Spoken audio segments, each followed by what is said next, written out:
Hello students, welcome to my learning channel Aditya Educations. We have been studying chapter 1 of Geography Shaping of the Earth. Today we will continue with this chapter. In today's class, we will learn about the sea floor spreading theory. In the previous class, we studied the plate tectonic theory. I hope you still remember everything we discussed. I would like to make a small request to all of you. If you have come here to watch these lessons, please watch part 1 first and then continue with part 2. This will help you understand the topic more clearly. Okay, so let's begin today's class, today's lessons. Okay, यहाँ से हम शुरू करते हैं आज का class sea floor spreading theory के बारे में। इससे पहले हम पढ़ चुके हैं plate tectonic theory. Plate tectonic theory में क्या क्या पढ़े हैं ऑलरेडी हम उस क्लास में वो सीख चुके हैं। जो भी उसमें डाउट है तुमको मुझे डायरेक्टली पूछो कमेंट सेक्शन में, ठीक है। तो आज पढ़ेंगे हम सी फ्लोर स्प्रेडिंग थ्योरी, मतलब सी समुंदर के अंदर में किस तरह से उसका फ्लोर बन रहा है, ठीक है, उसके बारे में हम पढ़ेंगे। आज शुरू करेंगे, ठीक है। सो प्रपोज बाय, इसको कौन प्रपोज किए थे? प्रपोज किए थे Harry Hess and Robert S Dietz in the 1950s। ये सी फ्लोर स्प्रेडिंग को दिए थे, कौन दिए थे? सी फ्लोर स्प्रेडिंग को दिए थे हमारे Harry Hess and Robert S Dietz 1950s, 1950 को इसी थ्योरी को वो लोग दिए थे, ठीक है। This theory provided this the missing mechanism. इसमें देख लेते हैं क्या क्या इसमें है, हम पढ़ लेते हैं। New oceanic crust is formed at mid oceanic regions due to volcanic activities। इसमें फर्स्ट दिया गया है, देखो तुमको क्या दिया है, न्यू ओशियनिक क्रस्ट। क्रस्ट का मतलब क्या है तुम ऑलरेडी वो बोल चुका हूँ, लास्ट क्लास में हम सीख चुके हैं कि क्रस्ट क्या है। अर्थ का 3 लेयर होता है, ये भी हम बोल चुके हैं। तो उसका इंटीरियर क्या है, एक्सटर्नल क्या है, एक्सटर्नल जो फोर्सेस होते हैं वो क्या है, इंटीरियर में क्या चल रहा है, उसके बारे में थोड़ा बहुत हम जो प्रीवियस क्लास में देख चुके हैं। आज हम ये सी फ्लोर स्प्रेडिंग के बारे में देखेंगे। फिर भी क्या कर रहे हैं, देखो तो न्यू ओशनिक क्रस्ट के बारे में हमको थोड़ा यहाँ पे समझ लेना चाहिए क्या कि ओशियनिक क्रस्ट क्या होता है। एक कॉन्टिनेंटल क्रस्ट बोलते हैं, एक ओशियनिक क्रस्ट बोलते हैं। ओशियनिक क्रस्ट समुद्र में होता है, ठीक है, ये देखो ओशियनिक क्रस्ट समुद्र में इस तरह से होगा, ठीक है। और कॉन्टिनेंटल क्रस्ट किसे बोलेंगे हम, जो बाहरी जो हमारे सरफेस एरिया है ना, जो हम लैंड एरिया है, लैंड एरिया में जो अ, उसका क्रस्ट होता है उसको कॉन्टिनेंटल क्या बोलेंगे हम, कॉन्टिनेंटल क्रस्ट बोलेंगे। और जो सी के अंदर होगा, कोई भी समुद्र के अंदर होगा उसको क्या बोलेंगे हम, ओशियनिक क्रस्ट। तो समझ में आया? तो समझ में नहीं आया तो मुझे एक बार कमेंट सेक्शन में बोल दो कि सर समझ में नहीं आया, और एक बार बोल दो, ठीक है। तो नेक्स्ट क्लास में हम उसको तुमको समझा देंगे और एक बार, ठीक है। और एक बार बोल दे रहा हूँ, देखो न्यू ओशियनिक क्रस्ट क्या है। क्रस्ट ओशियनिक क्रस्ट होता है और एक कॉन्टिनेंटल क्रस्ट होता है।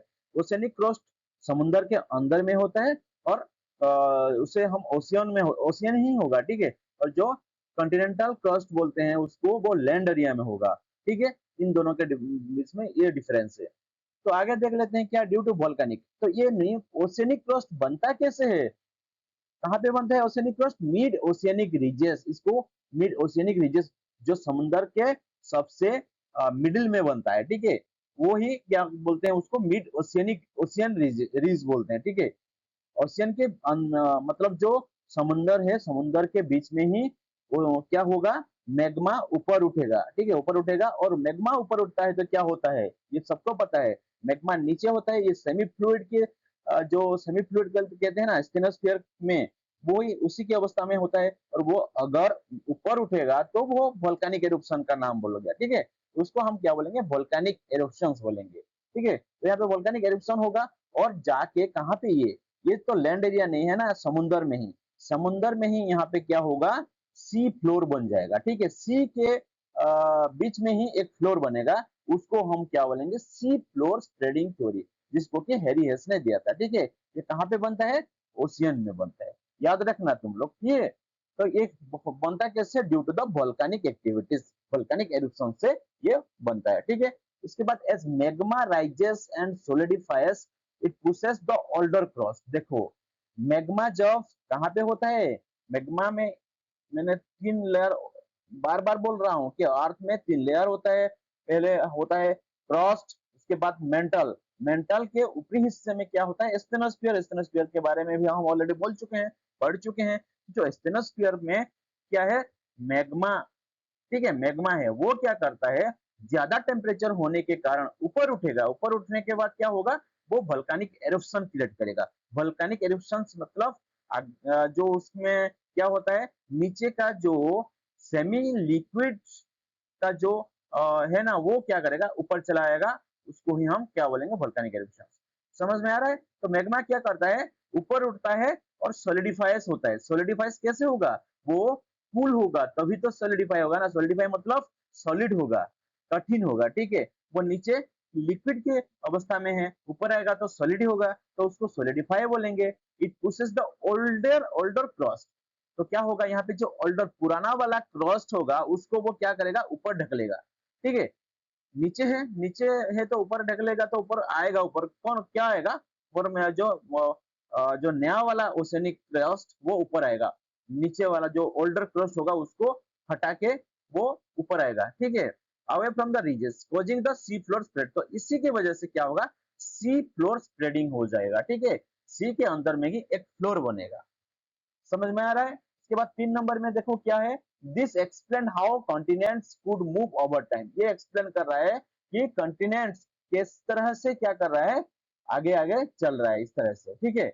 उसके बाद 4 नंबर में क्या दिया गया है कि देखो supported by evidence such as magnetic striping on the ocean floor. तो 4 नंबर में जो हमको एविडेंस मिलता है इससे से, ये क्या होता है मैग्नेटिक स्ट्रिपिंग से बनता है, ठीक है। मैग्नेटिक स्ट्रिपिंग से ओशियनिक फ्लोर बनता है।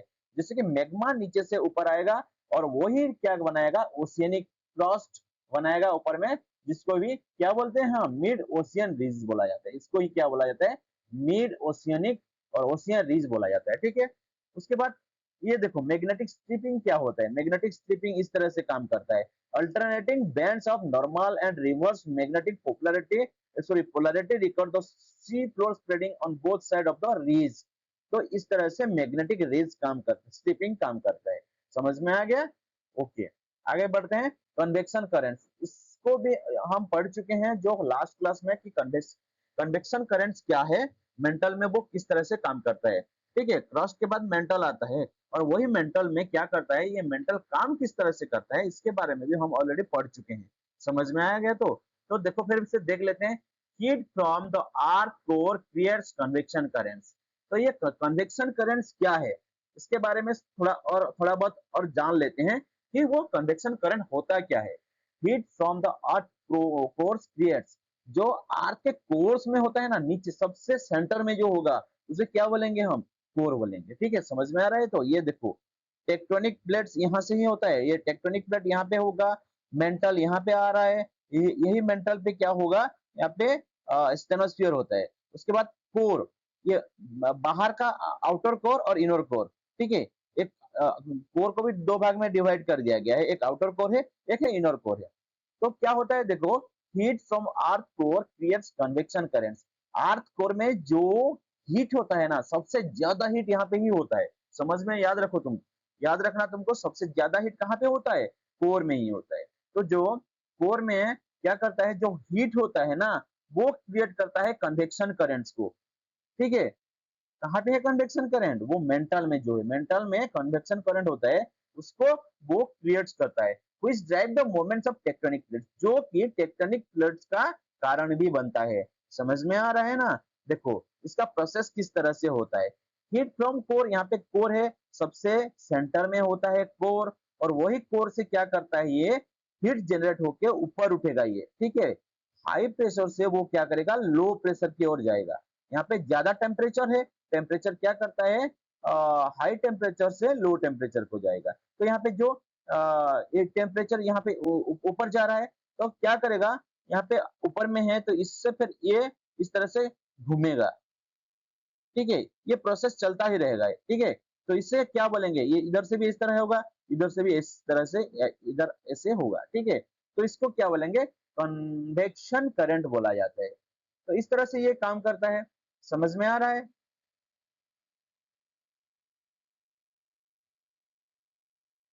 तो इसकी वजह से ये क्या करेगा, प्लेट टेक्टोनिक्स जो मैंने बोला था कि 7 मेजर प्लेट है, उसी प्लेट्स के बीच में क्या होगा, कन्वर्जेंट या डाइवर्जेंट या ट्रांसफॉर्म बाउंड्री बन सकता है, और उसे क्या बोलते हैं हम, प्लेट टेक्टोनिक बोलते हैं। तो जो प्लेट टेक्टोनिक इसी की वजह से ही होता है, किसकी वजह से, याद रखो, कन्वेक्शन करंट की वजह से ही, जो मेंटल में है उसी की वजह से प्लेट टेक्टोनिक होता है। और वही प्लेट टेक्टोनिक क्या क्रिएट करता है, अर्थक्वेक क्रिएट करता है, सुनामी क्रिएट करता है। ठीक है, तो इस तरह से इसका प्रोसेस होता है। तो ये किस तरह से काम करता है, देखो, इसको हटा नहीं सकते क्या, समझ में आया यहाँ तक? ओके, आगे हम देख लेते हैं क्या है। उसके बाद डायनेमिक आर्क। ये क्या है डायनेमिक आर्क? मैंने इससे पहले भी बोला था कि आर्क एक डायनेमिक है, ये स्टैटिक नहीं है। मतलब ये हर वक्त मूविंग होता है, एक जगह रहता नहीं है, मूव, ये सब हर हर टाइम क्या होता है, इसका मूविंग होता है। ठीक है, तो डायनेमिक अर्थ के बारे में देख लेते हैं। अर्थ इज कंस्टेंटली शेप, ये क्या कर रहा है, कंस्टेंटली इसका शेप चेंजेस हो रहा है, चेंज होता ही रहता है। ठीक है, किस तरह से होता है, forces from with in and up its surface. समझ में आया है? तो सरफेस मतलब ये ऊपर की एरिया, ऊपर की एरिया में भी ये क्या करता है, इसका शेप चेंज होता है। और जो अंदर में भी जो होगा, अंदर में भी जो इंटरनल फोर्सेस या कन्वेक्शन करंट की वजह से होता है, उसी में भी क्या होगा, चेंजेस देखने को मिलेगा। तो ऊपर भी और बाहर भी दोनों और क्या होगा, ये चेंजेस हमको देखने को मिलेगा। ठीक है, तो theory of plate tectonics explains, ये जो प्लेट टेक्टोनिक्स थ्योरी क्या एक्सप्लेन करता है, how earth lithosphere is divided into large moving plates. तो ये जो प्लेट टेक्टोनिक्स हमको बताता है कि जो अर्थ का लिथोस्फीयर है वो किस तरह से प्लेट्स में डिवाइड हुआ है। जो मूविंग प्लेट्स होता है ना, प्लेट्स मूव कर रहे हैं, जो हम पहले क्लास में भी ऑलरेडी हम बोल चुके हैं उसको, कि प्लेन्स किस तरह से चल रहा है, वो मूविंग कर रहा है, एक जगह नहीं रहता है। तो वो प्लेट टेक्टोनिक्स थ्योरी को डिस्क्राइब कर रहा है, एक्सप्लेन कर रहा है। ठीक है, देयर इंटरेक्शंस कॉज अर्थक्वेक, इनके जो इंटरेक्शन मतलब क्या, इन दोनों के बीच में जो टकराव हो रहा है, इन जो दोनों ने, हर जो प्लेट्स है उस प्लेट्स के बीच बीच में क्या हो रहा है, टक्कर हो रहा है। वो टक्कर के वजह से क्या क्रिएट हो रहा है, सॉरी, अर्थक्वेक हो रहा है। ठीक है, टक्कर होगा तो अर्थ हिलेगा। ठीक है, भूकंप होगा तो अर्थक्वेक इसी की वजह से हो रहा है। वोल्केनिक एक्टिविटीज देखने को मिल रहा है। अगर अर्थक्वेक होगा, वोल्केनिक एक्टिविटीज अंदर से क्या करेगा, जो मैग्मा ऊपर आएगा, और वो वोल्केनिक, वो लावा, उसको लावा बोलेंगे हम। ठीक है, ये याद रखना तुम लोग, जो मैग्मा है ना, नीचे रहेगा तभी उसको क्या बोला जाएगा, जो स्टेनोस्फीयर में रहेगा उसको मैग्मा बोला जाता है। याद रखो, जो यहाँ पे स्टेनोस्फीयर मेंटल है ना, मेंटल में स्टेनोस्फीयर होता है, यही स्टेनोस्फीयर में जब तक रहेगा उसको क्या बोलेंगे हम, उसको क्या बोलेंगे, मैग्मा बोलेंगे। और वो अगर अर्थक्वेक की वजह, सॉरी, वोल्केनिक एरप्शन की वजह से ऊपर सरफेस एरिया में चला आएगा, यहाँ पे अगर यहाँ पे क्या होगा, वोल्केनिक एरप्शन हो जाएगा, तो उसी को हम क्या बोलेंगे, लावा बोलेंगे। ठीक है, याद रखो तुम लोग। तो and the formation of mountain and ocean basin, तो इसी की वजह से जो अर्थक्वेक होगा या वोल्केनिक एरुप्शंस होगा, वोल्केनिक एक्टिविटीज होगा, उसी की वजह से क्या क्रिएट होगा, माउंटेन्स बनेगा। ठीक है, अगर देखो अर्थ, यहाँ पे अर्थ में क्या हो रहा है, ऊपर में एक नया शेप बन रहा है, नेट वोल्केनिक एरुप्शन से नया एक कुछ लैंडफॉर्म्स हो रहा है यहाँ पे, तो वो क्या करेगा, आगे जाके माउंटेन बन सकता है। तो ये माउंटेन क्रिएट हुआ या नहीं, तो इस तरह से माउंटेन क्रिएट होता है। याद रख, इनको समझ में आ रहा है तो? ठीक है, देन ओशियन बेसिन्स, यहाँ पे ओशियंस बेसिन्स भी क्रिएट होता है, तो इसी की वजह से ही होता है। समझ में आ गया? और क्या है देखो, प्लेट टेक्टोनिक्स, प्लेट टेक्टोनिक्स के बारे में भी ऑलरेडी हम पढ़ चुके हैं, तो और एक बार देख लेते हैं क्या है। Plate tectonics, earth lithosphere is broken into several major and minor plates that moves over the semi fluid asthenosphere. यही याद रखो तुम लोग, क्या याद रखना है, प्लेट टेक्टोनिक्स होता क्या है, प्लेट टेक्टोनिक्स होता है, जो मैं पहले ही बोल चुका हूँ, क्या बोल चुका हूँ, कि तुम लोग जो पढ़े हो ना, मैं 7 मेजर प्लेट्स होता है यहाँ पे, देखो याद रखो, मेजर प्लेट्स होता है 7 मेजर प्लेट्स होता है, और माइनर प्लेट्स 20 से प्लस है। ठीक है, 20 प्लस है, जो हमको देखने को मिलता है अर्थ में, ठीक है। और वो कहाँ पे लाई कर रहे हैं, वो क्या कर रहे हैं, वहां पे जो फ्लूइड में मूव कर रहे हैं, इस तरह से झूल रहे हैं, ठीक है। झूला जैसे झूलते हैं ना, उस तरह से वो प्लेट्स वगैरह झूल रहे हैं। कि क्यों झूल रहे हैं, क्योंकि उसके नीचे स्टेनोस्फीयर है। याद रहा, स्टेनोस्फीयर की वजह से वो क्या कर रहे हैं, प्लेट्स सब कुछ मूव कर रहे हैं, इस तरह से मूव कर रहे हैं। समझ में आ रहा है? तो क्यों स्टेनोस्फीयर में क्यों मूव कर रहे हैं, क्योंकि यहाँ पे जो सेमी फ्लूइड्स है ना, सेमी फ्लूइड्स, इसको फोर्थ स्टेट ऑफ मटेरियल्स भी बोला जाता है। तो सेमी फ्लूइड्स वो क्या है, मैग्मा। ये मैग्मा की वजह से यहाँ पे सेमी फ्लूइड है, यहाँ पे प्लेट वगैरह क्या कर रहे हैं, इस तरह से मूव कर रहे हैं, ठीक है।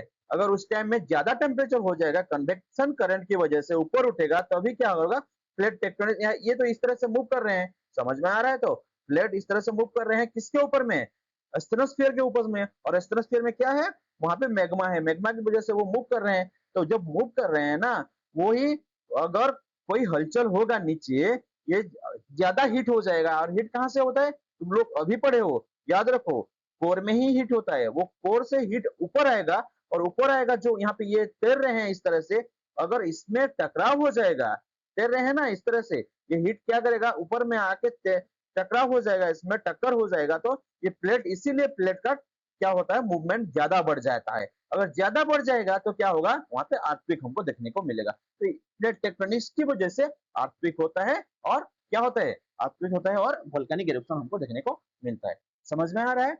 ओके, प्लेट टेक्टोनिक्स के बारे में समझ में आ गया।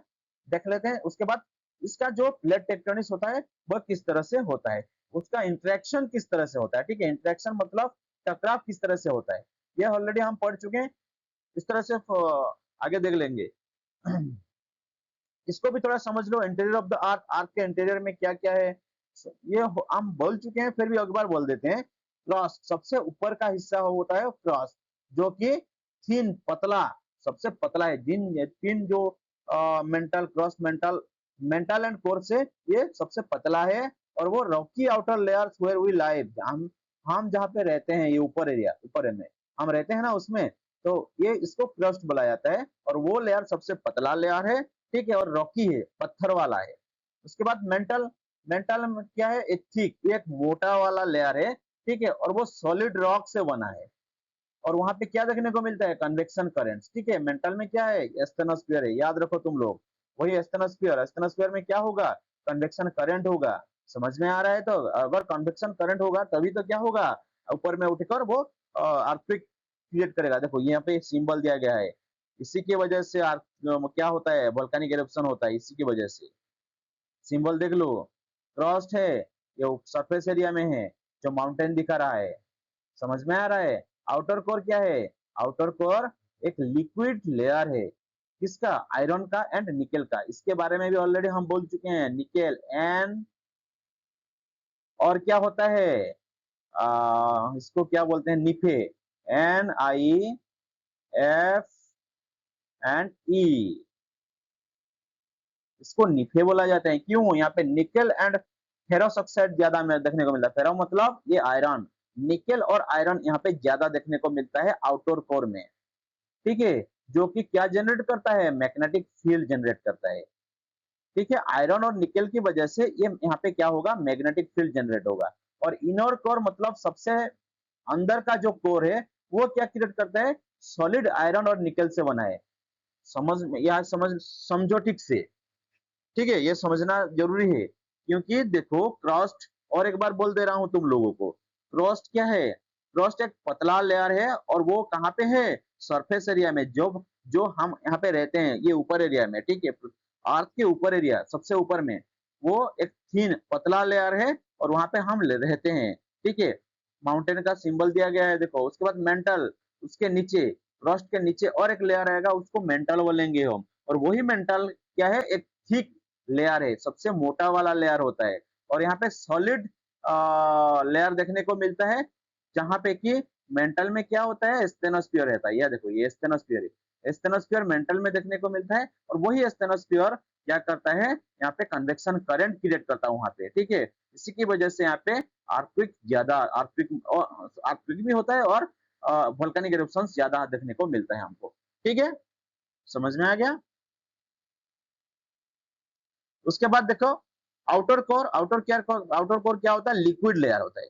समझ में आया। तो यहाँ पे याद रखो तुम लोग कि आउटर कोर क्या लिक्विड लेयर से बना हुआ है, और वो आयरन एंड निकल्स यहाँ पे देखने को मिलता है, और वो क्या करता है वहां पे मैग्नेटिक फील्ड जनरेट करता है। समझ में आ गया। और इनर कोर क्या है, इनर कोर सॉलिड निकल से बना है, ठीक है, जो कि एक्सट्रीमली हाई टेम्परेचर से बना है। यहाँ पे टेम्परेचर भी हाई है और प्रेशर भी हाई है, ठीक है। तो मैंने बोला कि टेम्परेचर ज्यादा होगा तो क्या होता है, यहाँ पे हलचल देखने को मिलेगा।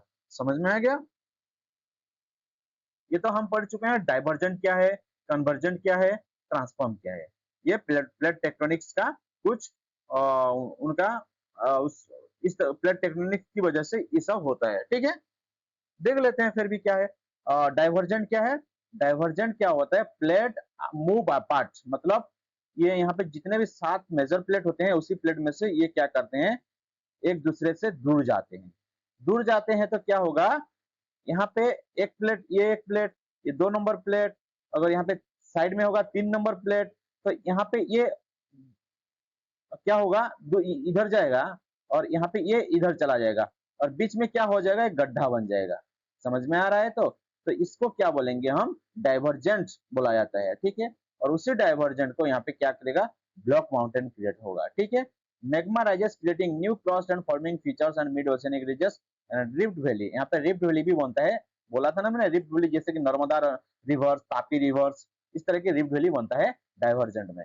कन्वर्जेंट होगा तो क्या होगा, कन्वर्जन कैसे होता है, देखो यहाँ पे और एक प्लेट, 3 नंबर प्लेट अगर इधर मूव कर रहा है और ये इधर मूव कर रहा है, एक दूसरे से ये दूर नहीं जाएंगे, ये क्या करेंगे, एक दूसरे टकराएंगे, टुकड़ा टकरा जाएंगे तो क्या होगा, कन्वर्जेंट होगा। और दोनों के बीच में मैंने बोला था कि जो जितना वजनदार होगा वो क्या करेगा, नीचे धस जाएगा। ज्यादा वजनदार होगा तो नीचे जाएगा, और ज्यादा क्या हो जाएगा, ज्यादा मतलब कम वजनदार होगा तो वो कम वजन होगा तो वो क्या करेगा, ऊपर में चला आएगा। तो ऊपर में चला आता है तो उसको क्या बोलते हैं, माउंटेन बोलते हैं, ठीक है। जैसे कि हिमालयन माउंटेन बनाए, तो कन्वर्जेंट से क्या बोलता है, माउंटेन्स। देखो यहाँ पे लिखा हुआ है माउंटेन्स, माउंटेन फॉर्मेशन होता है, अर्थक्वेक होता है, वोल्केनिक एरप्शंस होता है। तो इस तरह से सब कुछ होता है, ठीक है।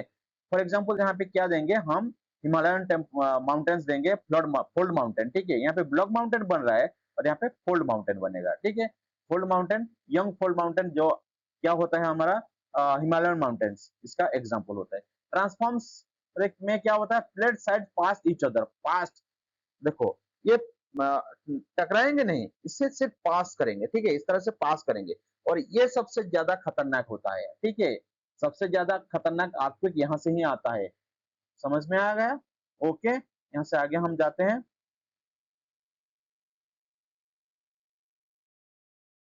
एक्सटर्नल फोर्सेस क्या है देख लेते हैं, एक एक करके पढ़ेंगे। एक्सटर्नल फोर्सेस क्या होता है आपका, इंटरनल फोर्सेस क्या होता है। तो पहले हम देख लेंगे external forces of shape our earth, जो एक्सटर्नल फोर्सेस से किस तरह से हमारे अर्थ का शेप बन रहा है, ठीक है।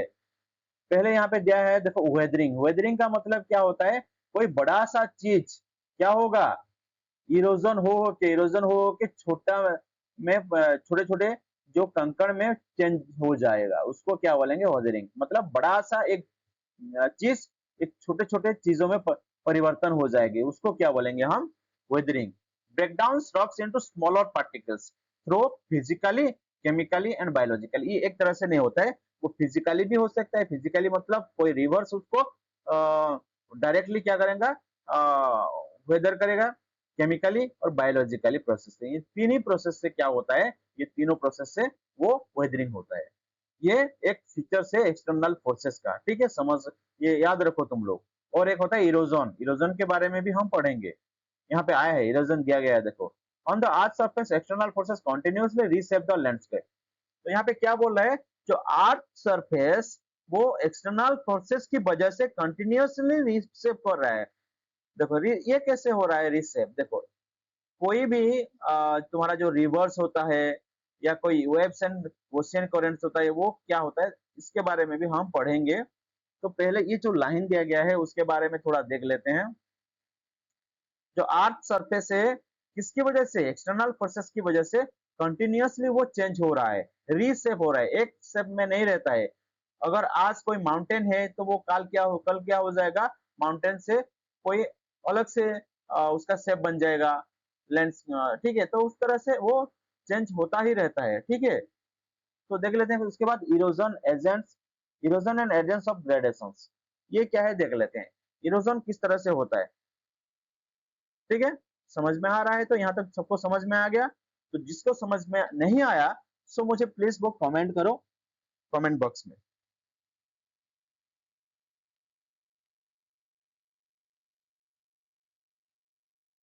Erosion and agents of gradations, transport weather materials from the one place to another.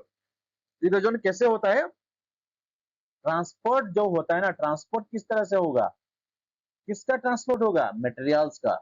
Materials होता क्या है, जो कंकड़, बालू या कोई ऐसे छोटे छोटे पत्थर क्या करता है, एक जगह से दूसरे जगह जाता है, तभी क्या होता है, इरोजन होता है। Transport weather materials from one place to another, एक प्लेस से दूसरे प्लेस तक जाके वो क्या करेगा, वेदर हो जाएगा, इरोजन हो जाएगा। जैसे कि फॉर एग्जांपल रिवर्स, हम यहाँ पे रिवर्स को देख लेते हैं। क्या करता है, flowing water carries and move sediment.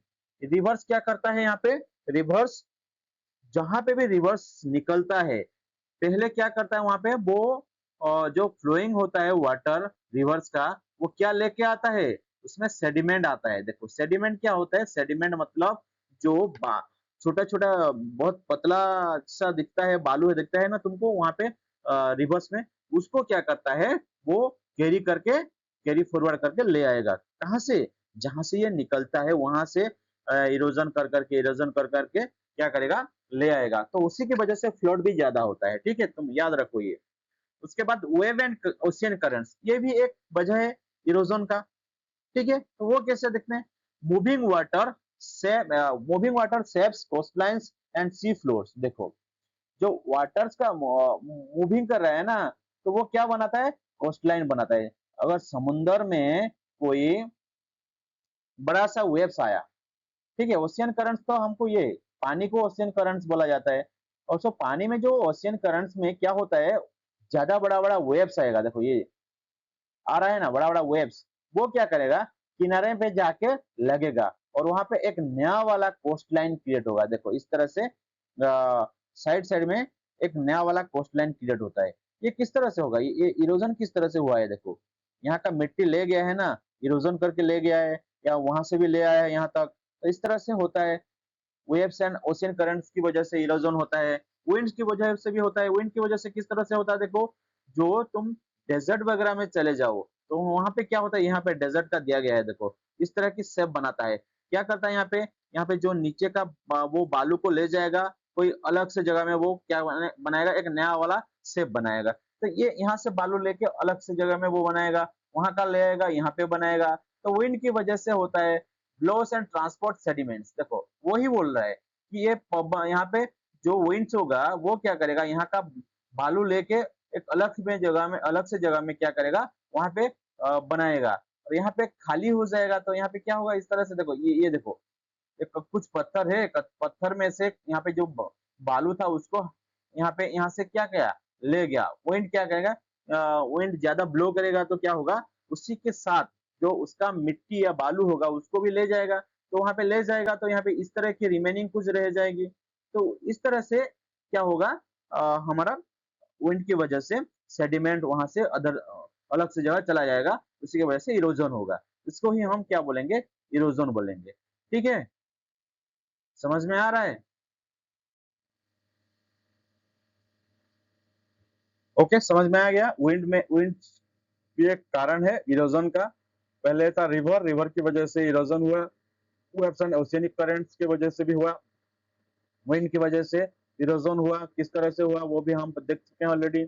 Glaciers, ये क्या करता है, स्लो मूव करता है। और ग्लेशियर का मतलब क्या होता है, वो बर्फ कहाँ पे रहता है, बर्फ जब हिमालय माउंटेन होता है ना, उसके ऊपर में देखे होगे तुम, हिमालय कभी गए हो तो देखे होगे, वहां पे जो हिमालय के ऊपर में बर्फ ज्यादा होता है। वो क्लाइमेट्स के चक्कर में हम पढ़ेंगे कि हिमालय में क्यों, माउंटेन में क्यों इतने सारा ग्लेशियर देखने को मिलता है, ठीक है। क्लाइमेट्स में वो पढ़ेंगे। फिर भी बोल दे रहा हूँ कि जब भी तुम क्या करोगे, ऊपर में जाओगे, हमारे यहाँ पे जो लेयर्स है ना, लेयर्स है ना यहाँ पे अर्थ की, एक है troposphere, stratosphere, mesosphere, thermosphere, exosphere, ये लेयर्स होता है। तो ट्रोपोस्फियर तक तुम क्या करोगे, अर्थ सरफेस से ट्रोपोस्फियर मतलब ऊपर में जाओगे तो क्या होता है, ऊपर ज्यादा जाओगे तो वहां पे टेम्परेचर सबसे घट जाता है, ज्यादा घटेगा, ठीक है। तो इस तरह से ग्लेशियर क्या करता है, कहाँ पे देखने को मिलता है, माउंटेन में। और माउंटेन कहाँ पे होता है, ऊंची जगह में होता है, ठीक है। जहाँ पे ऊंची जगह होगा वहां पे माउंटेन होगा। तो माउंटेन ऊंची जगह में है, तो तुम ऊपर से नीचे से ऊपर जाओगे तो क्या होगा, बहुत ज्यादा ठंड होगा। ठंड होगा तो वहां पे क्या होगा, बर्फ ज्यादा देखने को मिलेगा। बहुत ठंडा हो जाएगा तो क्या होगा, बर्फ देखने को मिलेगा। तो ऊपर में क्या होता है, माउंटेन होता है। माउंटेन में ग्लेशियर इसी की वजह से देखने को हमको मिलता है, हाइट की वजह से। ज्यादा हाइट होगा तो वहां पे बर्फबारी और बर्फ देखने को ज्यादा मिलेगा। तो ग्लेशियर्स माउंटेन में ही ज्यादा होता है। तो ये किस तरह से इरोजन करता है देख लेते हैं। स्लो मूविंग आइस, जो स्नो यहाँ से नीचे आएगा, पिघल के नीचे आता है ना, ज्यादा टेम्परेचर होगा तो क्या होगा, बर्फ पिघलेगा, पिघल के नीचे आएगा। तो नीचे आएगा तो क्या होगा, वो जो माउंटेन के साथ, माउंटेन में जो भी डेब्रिस है, जो भी क्या है, अ, और क्या क्या होता है, छोटे छोटे जो पत्थर होता है उसको क्या करेगा, इरोजन करके नीचे चल ले आएगा। समझ में आ रहा है। तो माउंटेन के ऊपर में अगर बर्फ है, बर्फ क्या करेगा, टेम्परेचर ज्यादा होने की वजह से वो नीचे खिसेगा, नीचे खिसकेगा। तो नीचे खिसकने का टाइम, नीचे जो खिसकेगा उसके उसी टाइम में जहां पे माउंटेन में जितना भी डेब्रिस या कंकड़ है, या कोई भी पत्थर, छोटा छोटा पत्थर है, उसको लेके नीचे आएगा ना, उसके साथ आ जाएगा। तो उसी की वजह से भी क्या होगा, इरोजन होगा और नया शेप बन जाएगा लैंड एरिया में। ठीक है, ग्लेशियर की वजह से भी इरोजन हो रहा है। और उसके बाद अंडरग्राउंड वाटर, अंडरग्राउंड वाटर की वजह से किस तरह से वो इरोजन हो रहा है देख लेते हैं। Dissolve wears downs and transport materials. तो जो नीचे का पानी होता है उसमें से क्या क्या होता है, डिजल्व हो जाता है। क्या डिजल्व हो जाता है, wears downs and transport materials. तो हम जो वहां से ले रहे हैं वो पानी, तो उसी पानी की जो ऊपर ला रहे हैं, उसी की वजह से वो क्या करेगा, जो मिट्टी नीचे, सॉरी, नीचे का पानी के साथ वो चला आएगा ऊपर में। तो इस तरह से क्या हो रहा है, हमारा इरोजन देखने को मिल रहा है। समझ में आ गया, erosion and as agent of gradation क्या है, ठीक है। द प्रोसेस नेवर स्टॉप्स, ये प्रोसेस क्या, ये प्रोसेस जो सभी प्रोसेस कभी भी बंद नहीं होता, ये हमेशा चलता ही रहता है। ये प्रोसेस कंटिन्यूअसली चलता ही रहता है।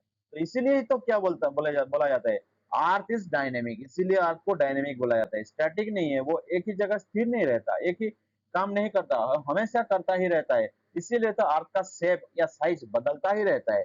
हर टाइम में सेम शेप या साइज नहीं होता है, ठीक है। वो कंस्टेंटली चेंज होता ही रहता है सरफेस एरिया, ठीक है। देख लें और क्या है, दे क्रिएट डाइवर्स लैंडफॉर्म्स। और क्या करते हैं, डाइवर्स लैंडफॉर्म्स क्रिएट करता है वेदरिंग। ये इरोजन क्या है, वेदरिंग के बारे में देख लेते हैं, ठीक है। रिवर्स कर्व वैलीज क्रिएट करता है, रिवर्स में कर्व वैलीज क्रिएट करता है। Flowing water cuts into the land, जो फ्लोइंग वाटर वो क्या करेगा, कट्स करेगा लैंड्स को। ये और क्या बनाएगा, वैली बनाएगा, कैनियंस बनाएगा। ये हम इसके पिक्चर भी देख लेंगे। वैलीज क्या है, कैनियंस क्या है, डेल्टा किस तरह से फॉर्मेशन होगा, डेल्टा के बारे में आगे है पढ़ लेंगे, उसके बारे में भी। कैनियन के बारे में थोड़ा देख लेते हैं। जो जर्ज होता है ना, इस तरह की शेप, ये जो शेप होता है, स्ट्रिप लाइक शेप, इस तरह की शेप हो रहा है ना, इसको जर्ज बोला जाता है। समझ में आ रहा है। उसके बाद विंड शेप्स डेजर्ट। विंड से क्या शेप होता है, डेजर्ट किस तरह से मतलब इरोजन किस तरह से होता है। विंड में ये बोला हूँ मैंने, बार बार बोल रहा हूँ कि विंड की वजह से इरोजन होगा, जो क्या बनाएगा, ड्यून्स बनाएगा, सैंड ड्यून्स, ठीक है, सैंड ड्यून्स बनाता है। समझ में आ रहा है।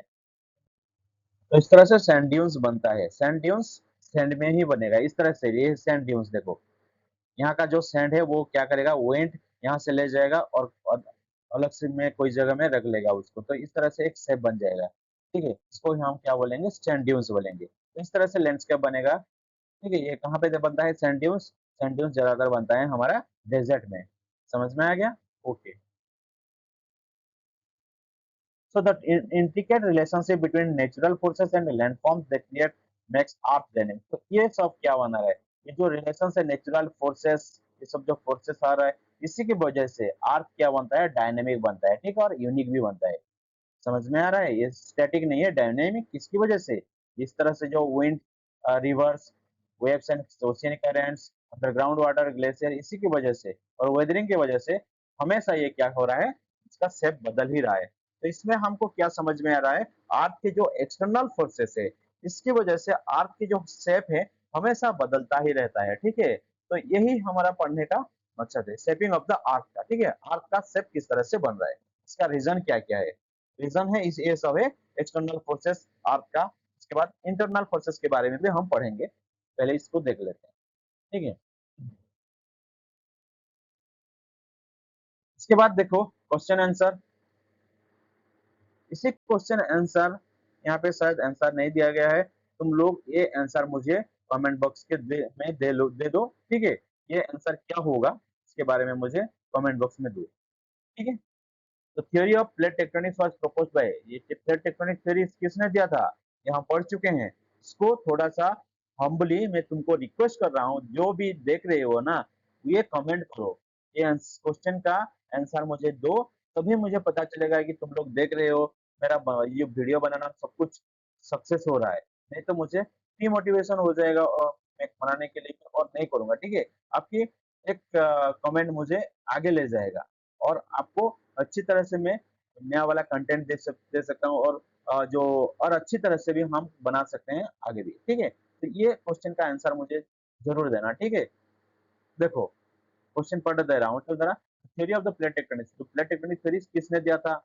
Movement of plate is cause, किस लिए मूवमेंट हो रहा है प्लेट, इसका कारण क्या है, ग्रेविटी के लिए, ओशियनिक वेव्स के लिए, कन्वेक्शन करंट्स के लिए, या विंड्स के लिए, इसलिए प्लेट्स का मूवमेंट हो रहा है। प्लेट मूवमेंट्स मतलब टेक्टोनिक्स, प्लेट टेक्टोनिक्स किस तरह क्यों हो रहा है, ये मुझे बता दो। ठीक है, तो इसमें रेफरेंस दिया गया है, देखो डिस्ट्रक्टिव प्लेट बाउंड्रीज होता है, ये हम पढ़ चुके हैं, conversion, diversion, constructive plate boundaries और अनसर्टेन प्लेट बाउंड्रीज,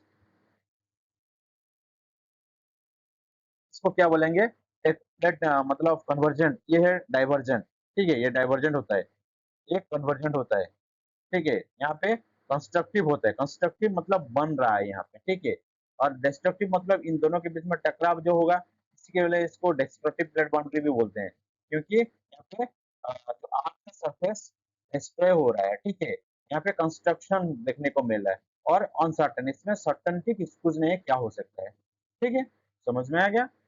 ओके, इसके बाद की लर्निंग्स हम क्या क्या यहाँ पे पढ़े। ठीक है, इसके बारे में भी थोड़ा देख लेना ये तुम लोग। प्लेट टेक्टोनिक्स क्या है, अल्फ्रेड वेगनर क्या ये थे, इसके जो दो एरिया थे, एक पेंजिया एंड पैंथालासा था। ठीक है, इसको समझा दे रहा हूँ थोड़ा और एक बार। Plate tectonics is one of the most important scientific theories in earth science. Alfred Wegener suggested that all continents, plates tectonic is one of the most important scientific theories in earth science, explaining how the earth surface is constantly changing over time. मतलब इसकी कौन सा ऐसा वजह है उसका, जो इसकी वजह से अर्थ हमेशा क्या कर रहा है, चेंज ही हो रहा है, एक जैसे नहीं रहता है। ठीक है, इसके बाद अल्फ्रेड वेगनर्स ने क्या सजेस्ट किए थे, इसके बारे में भी हम पढ़े थे कि अल्फ्रेड वेगनर्स ने जो प्लेट टेक्टोनिक थ्योरी दिए थे, प्लेट टेक्टोनिक थ्योरी में क्या बोले थे वो, तो जो हजार या लाखों साल पहले क्या हुआ था कि एक एक ही जगह में एक लैंड का था, उसको क्या बोलते थे, पेंजिया। ठीक है, उसको पेंजिया बोला जाता है, वो लैंड एरिया। ठीक है, और उसके बाद जो बाद में क्या होगा, ये साइड साइड में इसको क्या बोलेंगे, पैंथालासा। एक पेंजिया होता है और एक पैंथालासा होता है। ठीक है, उसके बाद ये शेप देखने को मिलता है, जो टुडे अब ये शेप हमको देखने को मिल रहा है। इसके बारे में हम हायर क्लास में भी पढ़ेंगे। Sea floor flooding, sea floor flooding theory, ये भी हम पढ़ चुके हैं, और इसको ज्यादा नहीं देखेंगे। जिसको भी समझ में नहीं आएगा मुझे कमेंट बॉक्स में बोल देना। ठीक है, उसके बाद इंटीरियर ऑफ द अर्थ, अर्थ के इंटीरियर में क्या है, इसके बारे में हम देख लेते हैं यहाँ पे। ठीक है, मतलब जो एक्सटर्नल फोर्सेस जो भी था ना, एक्सटर्नल बाहर में क्या हो रहा था, बाहरी उसका में बाहरी फोर्स क्या था जिसकी वजह से अर्थ का सरफेस बन रहा था। ठीक है, इसका एक्सटर्नल फोर्स ऐसा क्या था जिसकी वजह से अर्थ का सरफेस एरिया बन रहा है, आपका शेप अलग अलग तरीके से बन रहा है, ठीक है। उसके बारे में हम पढ़ चुके हैं क्या कि एक्सटर्नल फोर्सेस क्या क्या था। एक्सटर्नल फोर्सेस में था इरोजन था, वेदरिंग था, एजेंट ऑफ ग्रेडेशन था। ये सब की वजह से क्या हो रहा था, आपका रीसेप हो रहा है, मतलब शेप और अलग अलग से बन रहा था, ठीक है। तो इंटीरियर ऑफ द आर्क के बारे में देख लेते हैं। तो आर्क की जो इंटीरियर्स अंदर में ऐसा क्या फोर्स है जिसकी वजह से आर्क का सरफेस चेंज हो रहा है, ठीक है। Our earth has layered structures. Earth हमारा हमारी जो पृथ्वी है ना, वो लेयर से बना है, एक लेयर से नहीं है। इसका इसको डिवाइड किया गया है, इसका 3 लेयर है ज्यादातर, ठीक है। 3 या 4 लेयर भी बोल सकते हैं। कोर को 2 भाग में डिवाइड किया गया है। जनरली हम देखेंगे तो क्रॉस मेंटल एंड कोर बोला जाता है, और कोर को भी अलग से सब डिवाइड किया गया है, ठीक है। तो अर्थ एक लेयर स्ट्रक्चर से बना हुआ है, compressing the cross mental and core. देखो ये बोल रहा था ना, क्रॉस मेंटल एंड कोर, इन तीनों लेयर से बना हुआ है अर्थ, ये याद रखना तुम लोग। तो पहला क्या देख लेते हैं, क्रस्ट। क्रस्ट क्या है, the solid outer coverings of the earth which envelopes in its interior portion is called crust. तो सॉलिड आउटर कवरिंग, ये सबसे सरफेस एरिया, बाहर के एरिया होता है, सबसे सरफेस एरिया, ये बाहर एरिया, ठीक है। ये जो बाहर है ना, हम जहाँ पे रहते हैं, वो क्या है, 5 से 40 किलोमीटर तक वो लगा है, ठीक है। तो बाहरी एरिया होता है, वही एरिया को हम आउटर कवरिंग एरिया भी बोलते हैं, और उसको क्या बोला जाता है, क्रॉस्ट बोला जाता है, सबसे ऊपर वाला एरिया, ठीक है। It's average thickness is varies from 5 to 40 kilometre. देखो ये 5 to 40 किलोमीटर का मतलब क्या होता है, कुछ जगह पे ये 5 किलोमीटर सिर्फ है, और कुछ जगह पे 40 किलोमीटर तक जा रहा है। ये एक ही जगह सेम सेम नहीं है। क्रॉस सबसे छोटा पतला वाला लेयर है, ठीक है। ये क्रॉस थिक लेयर क्या है, और थिन लेयर है, थिक नहीं है।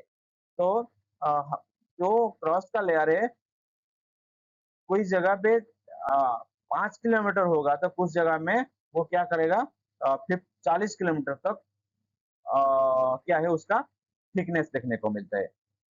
समझ में आ रहा है। अगर यहाँ पे हम हैं, अभी हम जहाँ पे है ना, वहाँ पे अगर 5 किलोमीटर है सरफेस एरिया, मतलब क्रॉस्ट एरिया, तो कुछ अलग से जगह में चला जाएगा, उसका 40 किलोमीटर भी हो सकता है, 30 किलोमीटर भी हो सकता है, 20 किलोमीटर, 20 किलोमीटर भी हो सकता है, ठीक है। तो इस तरह से उनका शेप बदलता ही रहता है। Its average thickness is 5 to 40 kilometers. However, the thickness of this layer is not uniform everywhere. ये बोल रहा था अभी मैंने कि जो थिकनेस सभी जगह पे सेम नहीं है, जहां पे जाओ ना सभी जगह में सेम नहीं है। किसी जगह में 5 किलोमीटर है, तो कोई किसी जगह में उसको 40 किलोमीटर या 40 से नीचे भी हो सकता है। It is a thicker under the continents and thinner under the oceans. It is a thicker under the continents. इसका मतलब क्या है, जो कंटिनेंट और ओशियन होता है ना, कंटिनेंट मतलब लैंड एरिया, और ओशियन मतलब तुम्हारा कौन सा एरिया होगा, ओशियन मतलब जो पानी वाला एरिया है, ठीक है। तो जो it is thicker under the continents, continents में सबसे ज्यादा मोटा देखा जाता है, ठीक है। कॉन्टिनेंट एरिया में क्या, इसका मोटाई कितना रहता है, सबसे ज्यादा रहता है। और तुम चले जाओ ओशियन, समझ में आ रहा है। तो क्रॉस्ट के बारे में हम पढ़ रहे हैं, ये क्रॉस्ट एरिया कहाँ तक है, इसका एरिया कहाँ तक है, ये अर्थ में। क्रॉस्ट के बाद मेंटल चलाएगा, मेंटल के बाद कोर चलाएगा, तो क्रॉस का लिमिटेशंस कहाँ तक है, ये कहाँ तक देखने को मिलता है क्रॉस, ज्यादातर 5 से 40 किलोमीटर। समझ में आ रहा है तो ओके, ठीक है। तो देखो it is thicker under the continent. Continent अगर हम लैंड एरिया में जाएंगे, वो ज्यादा मोटाई वाला होता है, कंपेयर टू, किससे कंपेयर करें, ओशियन से। ओशियन से बहुत थिनर हो जाता है, पतला हो जाता है, कंपेयर एज कंपेयर टू तुम्हारा कहाँ पे, क्रॉस, सॉरी उस कॉन्टिनेंट में से कंपेयर करो तो crust is made up of a great variety of rocks. Crust किस तरह से बना है, बट एक ग्रेट वेराइटी ऑफ रॉक से, अच्छी रॉक से बना है, ठीक है। It is the most important shells of the earth as it sustain life. तो ये मोस्ट इंपोर्टेंट अर्थ, अर्थ के लिए बहुत इंपॉर्टेंट है, हमारे लिए बहुत इंपॉर्टेंट है, क्योंकि वहां पे हम लोग रहते हैं, उसी एरिया में, क्रस्ट एरिया में हम लोग रहते हैं, ठीक है। It includes the continents and islands. वो क्या है, ये इंक्लूड्स करता है continents and islands. Continents and islands में हमको ज्यादा देखने को मिलता है, ठीक है। सॉरी सॉरी, ये इंक्लूड्स ये कंटिनेंट्स में भी हमको देखने को मिलता है और आइलैंड्स में भी देखने को मिलता है। समझ में आ रहा है? Okay. It is also the under the sea, sea में भी देखने को मिल रहा है crust area. It is always undergoing changes, तो सब होता है, ये क्या होता है, चेंज होता ही रहता है। ठीक है, क्रस्ट के बारे में समझ में आ गया। ये कहाँ से कहाँ तक, कहाँ पे मोटाई जितना कितना है, तुम देखो, और जो कंटिनेंट एरिया में तुम चले जाओ तो कंटिनेंट एरिया में सबसे ज्यादा मोटाई इसका देखने को मिलता है, और ओशियनिक रीजन्स में तुम चले जाओ तो वहां पे ज्यादा, सबसे कम, ज्यादा नहीं कम, उसका पतला ज्यादा ज्यादा नहीं होता है, बहुत कम होता है। ठीक है, क्रस्ट के बारे में समझ में आ गया। आपका पहला लेयर चला गया, उसके बाद आपका सेकंड लेयर, ये लेयर क्रस्ट चला जाएगा तो उसके बाद मेंटल चला जाएगा। ये कहाँ कहाँ पे होता है, in between the crust and mental, crust and mental के बीच में होता है। ठीक है, देयर इज द मेंटल और a thicker layer of the rocks, rocks का सबसे बड़ा मोटा मोटा वाला रॉक्स लेयर था। ठीक है, सबसे थिकर लेयर है कौन सा, मेंटल। थिनर सबसे कौन सा है, क्रस्ट है। मेंटल कितना है, मेंटल देखो 2900 किलोमीटर तक ये इसका क्या है, मोटाई है, सबसे ज्यादा वाला मोटाई। ठीक है, समझ में आ रहा है? तो 5 से 40 इतना छोटा वाला थिक, ज्यादा नहीं है, थिनर है। ये सबसे पतला लेयर कौन सा है, क्रॉस। सबसे मोटा वाला लेयर कौन सा है, मेंटल, जो कि 2900 किलोमीटर तक लगा हुआ है। ठीक है, इसके बाद आउटर ये पढ़ लेते हैं, मेंटल पढ़ लेते हैं, उसके बाद पढ़ेंगे आगे। It average thickness is 2900 kilometre, 2900 kilometre रहता है इसका एवरेज किलोमीटर। मतलब ये कहाँ तक है, 2900 किलोमीटर गहराई तक इसका थिकनेस देखने को मिलता है। It density increase with the increase with depth, इसका डेंसिटी ज्यादा बढ़ता है, ज्यादा डेंसिटी अंदर नीचे नीचे, अगर ज्यादा नीचे जाओगे तो इसका डेंसिटी ज्यादा बढ़ता ही जाता है। ठीक है, इंपोर्टेंट बाउंड्रीज और क्या है, मेंटल चला गया, मेंटल के बाद क्रॉस कहाँ गया, कोर, कोर, कोर के बारे में यहाँ पे दिया नहीं गया। देखो इंपोर्टेंट बाउंड्रीज में के बारे में थोड़ा देख लेते हैं। The crust is separated from the mantle by a boundary, crust is separated from the mantle by a boundary known as Mohorovic discontinuities, named the geologist Andris Mohorovic। ठीक है, who discovered it, इसको discover किए थे कौन, अंद्रिजा मोहरोविक। अंद्रिजा मोहरोविक नाम का एक व्यक्ति थे जो जियोलॉजिस्ट थे। वो क्या किए थे, वो इसको डिस्कवर किए थे। क्या डिस्कवर किए थे, जो कि क्रॉस्ट और मेंटल को किसने सेपरेट किया हुआ है, क्रॉस्ट और मेंटल। क्रॉस्ट यहाँ पे है, यहाँ पे ऊपर से लेयर को क्रॉस्ट और मेंटल, तो इसको डिवाइड कौन कर रहा है, इसको किसने कहते हैं, इसको क्या बोलते हैं हम, मोहरोविक डिस्कवर, मोहरोविक डिस्कंटिन्यूटी बोला जाता है। ठीक है, तो इसमें इसका नाम किस तरह से पड़ा है, आंद्रिजा मोहरोविक के नाम से ये मोहरोविक डिस्कंटिन्यूटी हुआ है। ठीक है, समझ में आ रहा है? ओके, इसके बाद कुछ जानने के लिए दिया गया है, देखो, earth earth layers works together to make our planets dynamic and capable supporting life. तो अर्थ की वजह से, अर्थ में जो क्या है, जो ये लेयर्स हैं, इसमें जो मिल के ये कर रहे हैं ना, तो वो डायनेमिक है, और वही डायनेमिक के कारण हमारा लाइफ यहाँ पे देखने को मिल रहा है। क्विक और समरी में क्या है, देखो, थिन आउटर्स, ये तो ऑलरेडी हम पढ़ चुके हैं, और देखने के लिए कुछ नहीं है। ठीक है, यहाँ तक समझ में आ गया? ओके, नेक्स्ट देख लेते हैं। उसके बाद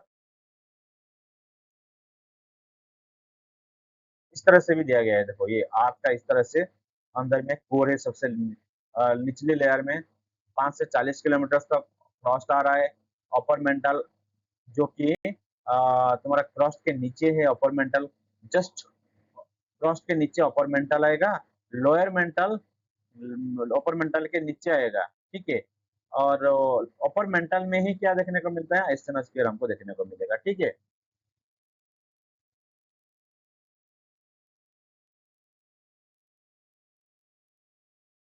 तो mantle is divided into two sections, upper mantle and lower mantle, इसको दो सेक्शन में डिवाइड किया गया मेंटल को।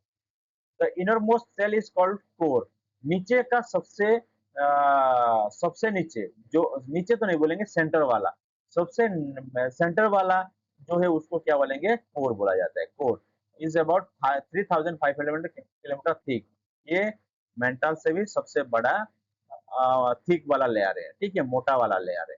इसका कितना है, 3500 किलोमीटर, उसका कितना है, 2900 किलोमीटर था, इसका 3500 किलोमीटर, मतलब ये सबसे ज्यादा है। It is the denser layer and is made up of metals. So it is sometimes known as the metallic core. तो देखो, it is the denser layer, ये सबसे यहाँ पे ज्यादा डेंसेट हमको देखने को मिलता है यहाँ पे कोर, जैसे कि सबसे इनर कोर में, and is made up of metals, so it is sometimes known as metallic core. इसको मेटालिक कोर भी बोला जाता है। किसको? कोर को। तो core is divided into two parts. Core को फिर दो भाग में डिवाइड कर दिया गया है, एक है लिक्विड स्टेट्स वाला और एक सॉलिड स्टेट वाला। ठीक है, तो आउटर कोर सबसे नीचे वाला नहीं, सबसे आउटर कोर्स वो कैसे बना है? लिक्विड स्टेट से, इस तरह से लिक्विड स्टेट में है। ठीक है, और जो इनर कोर है, इनर कोर वो आयरन और निकल से बना हुआ है। मैंने बोला है निफे है ना, दोनों निफे से बना है। ये भी निकल और आयरन है, ये भी निकल और आयरन है, लेकिन यहाँ पे लिक्विड स्टेट में है, और यहाँ पे वो क्या बोलते हैं उसको, सॉलिड स्टेट में है। यहाँ पे ये सॉलिड स्टेट में होगा। ठीक है, सॉलिड स्टेट में होगा इनर कोर। समझ में आ गया? ओके, तो यहाँ तक समझ में आया?